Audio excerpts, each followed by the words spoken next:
Welcome back, guys. Today I'm sharing all of my makeup brushes and tools.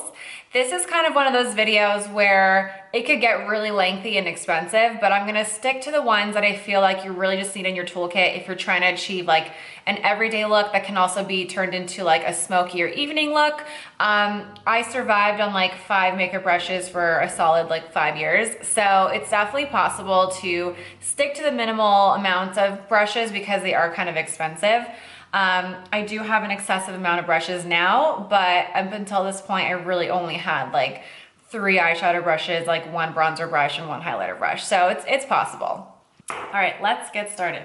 So I store my brushes in Diptyque candles that I've gutted. I get a lot of questions, surprisingly, on how I got my Diptyque candles, and I don't know. I mean, it just burns to the end, and then I just take a knife and I start scraping the shit out of it, and then I clean it, and then it's empty. So there's no trick. This is actually overwhelming to even think of sharing all of these brushes, but let me show you the ones that I feel like would really make a difference for you guys if you're looking to just limit it to the ones that are important. Oh, hey, Olive. Let's start off with this one. So this is a Laura Mercier Oliver brush. It's a short, stubby little fat one, and it actually goes on perfectly for the all over effect. An all over effect doesn't mean literally all over your eyelid, even though you could. It's more about like the middle area just below the crease and just above the crease. So this one you're probably very familiar with. This is one of my brushes that I had for literal years. It's probably falling apart. It's by Smashbox. And it's number 10. I don't really know what the correct term of this is. I call this a blending brush. I've used this for all over purposes as well. I do like holding it at the end of the brush because I feel like I kind of have more of a control over the brush when I'm using it. Laura Mercier crease brush. This is a brush that you really do need to have a specific brush if you're trying to achieve a crease look. You kind of just work from the crease to the outer edge of your eye, and you can kind of take it out a little bit further as well. But I feel like the shape of this brush, and like you can see it's like shorter than like your average brush. So see, it's like a little shorter. Something about the size I feel like makes a difference in how it goes on as well. This is another brush I've had for ages. It's Smashbox number 15. Also kind of like a shorter, stubbier brush. I've always used this kind of for like the inner corner of my makeup. So it's more refined, and I feel like you could do a smudge, like a crease with this, but it's a little bit too fanned out to really get that tight look.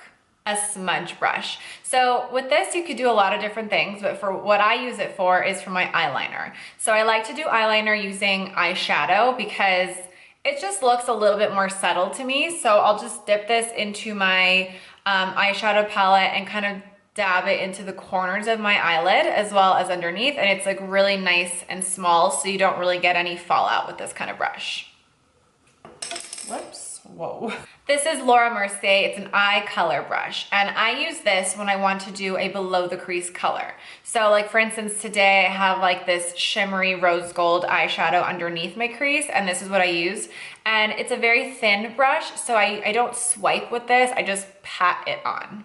This is my little Bobbi Brown brush. It's ultra fine eyeliner brush, very tiny. With this brush, I use one specific eyeliner, and it's my gel liner. It comes like in a little pot. And if I don't use this specific brush with that eyeliner, I just feel like it doesn't work properly. This is for a very clean winged liner. It's not a liquid liner.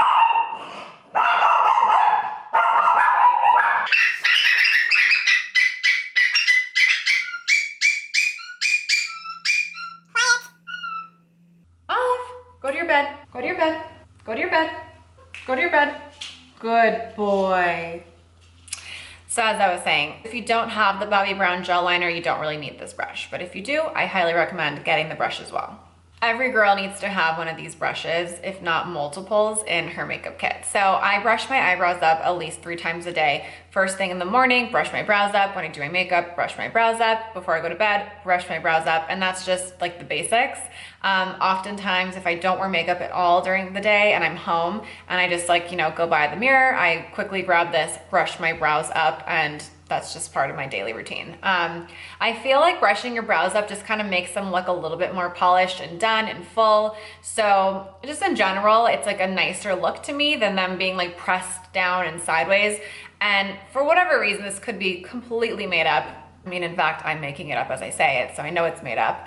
I just feel like when you brush your brows, like it helps promote the growth. I don't know, something about just like giving them space to breathe or something. I completely made that up, but I'm neurotic and I believe it, so I don't know. Okay, so even though I've got this many more eyeshadow brushes, I really just don't feel like any of them are that necessary. There's a purpose for each one of these, and one day maybe I'll use them more often, but as of right now, they're very specific and I'm just not really using them. Move on to the face brushes. So you guys know this brush really well. I've used this for years. The label is literally wiped off. It's called Max Studio. I don't even know what this is. If it's a blush brush or bronzer brush, or whatever this is, I don't really know. I got it standing in line like at TJ Maxx one year. It was like $5. I've never found it since. It's not that great. It's just really fluffy and soft. So I feel like it did its job for me. It served a purpose for a very long time, but now I've kind of upgraded myself. So I should just throw this away, but I kind of have like a weird sentimental attachment to it. So it's just still sitting in here. Speaking of bronzer and upgrading, this is what I'm using these days. It's Laura Mercier. It's a bronzer brush. It's short, it's stubby. It's just equally as fluffy and big, so it kind of does the same job, where I don't like my bronzer to really be super defined. I like it more of like a natural, I don't know, just like a sun-kissed look and not really like a contoured look. So this is perfect for how I apply bronzer. This is my Laura Mercier Fan Powder Brush, and I use this for highlighter. So I use all different kinds of highlighter these days, but when I use a powder highlighter, I just kind of like swipe this in there and I kind of make this motion, go down the nose, around the C, around the eyebrow, and it gets the job done. It's a really good brush to have. So my foundation brush, this is by La Mer, and I think it's pretty expensive, but honestly, you guys, if you're gonna invest in a foundation brush, I say go big, because first of all, foundation's heavy. Foundation is one of those products where hopefully you're not using it every single day, because I do feel like it definitely clogs your pores. Doesn't matter what it is, it's heavy. Your skin needs to breathe, so give yourself like a minute to breathe when you can. But if you need to wear foundation, go for this one. This has this like weighted thing to it where it's like heavy on top but light at the bottom, and the way it goes on, I'm telling you, there's something about this brush, it makes it magical. I at first thought it was just like the perfect pairing for the La Mer foundation, but then I started using this on other foundations. And it works just as well. So this is just an all-around really, really good foundation brush. I've got a couple others in here which I don't really use. This is like a cheek color brush, which I'm assuming means blush. This is a blending brush. Don't really know how to blend because I don't contour. Sigma tapered face brush. Again, don't even know what that means. So that's that for the brushes. Now I use the beauty blenders. I've got them in all shapes and colors and sizes. I don't really know what the difference is. Whoops, I tend to use the black one the most, probably because it doesn't show the makeup as much as like this does. But I kind of stopped using the beauty blender once I started using my La Mer foundation brush. I was all about using the beauty blender on foundation because when you wet this, it expands, it's massive, it's like a huge egg, and it really just bounces off your face and kind of gives you this really nice dewy look. But I just feel like that brush, I'm telling you guys, do it. All right, so as far as tools go, obviously I have an eyelash curler. This is by Tarte. Kind of looks like it's falling apart and dirty now. But I just don't see the real reason for buying a new eyelash curler very often, unless it's like very old and dirty and rusted. But I just feel like, you know, clean the mascara off and you can use this probably for a good 5 years. Tweezers. So we all obviously have tweezers. I don't tweeze my brows. So it's kind of funny. I have these tweezers for like the hairs I get here, if I have like a random hair here. I don't tweeze my brows because they don't grow very often. So if there's a stray hair, I just leave it there because I feel like leaving your brows to just do their thing is the best thing to do if you're trying to grow them out and fill them in, which is my goal always. I did recently start getting my eyebrows done, so my girl is now handling that situation for me, but obviously I have tweezers on hand. They come in handy when you're trying to take splinters out or if something gets stuck in a tiny space. You know, we all have like weird reasons for using your tweezers, so I always just have two on hand. I don't know if this is considered a tool, but I think it is. Scissors, makeup scissors. Obviously, you want to trim your false lashes maybe. When you travel, you know, cut tags off your clothes. Is this really part of this video? I have a large one that I don't know why I have.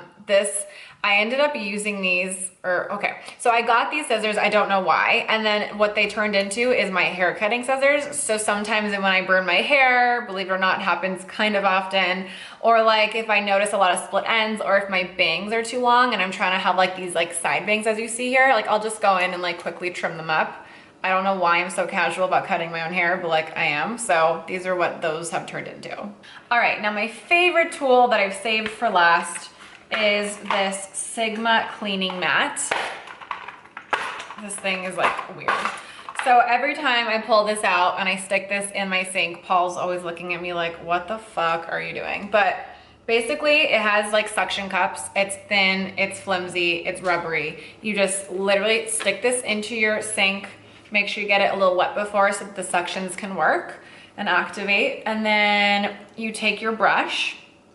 You use the Sigma brush shampoo. First I wet the brush.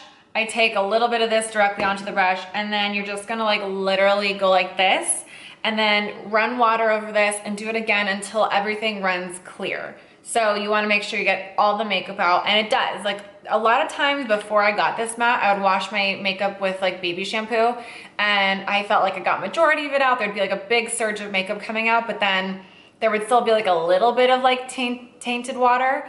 And with this, like your water will literally run clear. So super effective method of washing your brushes. Something that I definitely don't do enough. I would say once a month is probably a good goal. I feel like once a month is realistic if you make the time for it. Anything more than that is like, whoa bitch, like you're way too on top of your shit, and that's not me. So like, highly recommend washing your brushes. Get some good tools because we're putting this on our face, especially your foundation and like your bronzing brushes. You want to make sure you're cleaning them really well.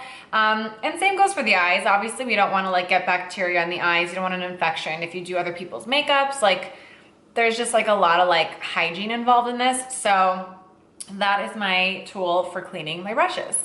So I think that's it for all my tools. I was trying to kind of scour my brain for anything else that I use, and I really just don't use anything that fancy or different or out of the ordinary. So I hope this answered all your questions. I will definitely make sure to link all the brushes that I just discussed in this video and tools below. If you want to know more about the other tools, you'll have to wait till I kind of figure that out, to be totally honest, because I don't know how to use them. I don't really know what their purposes are. I'm just like impressed that I've managed to use this many eyeshadow brushes like recently, because I legitimately was using these two brushes for years for every single makeup look. And granted, it wasn't perfect and it wasn't like the correct way, but it got the job done. So, you know, I've incorporated like a good 5 new brushes into my makeup kit, and I just feel like I'm really becoming a grown-up. So I'll keep you guys posted if I start using more brushes. We'll do an updated version of this, but I hope this was helpful, and I will see you guys next time. Bye guys.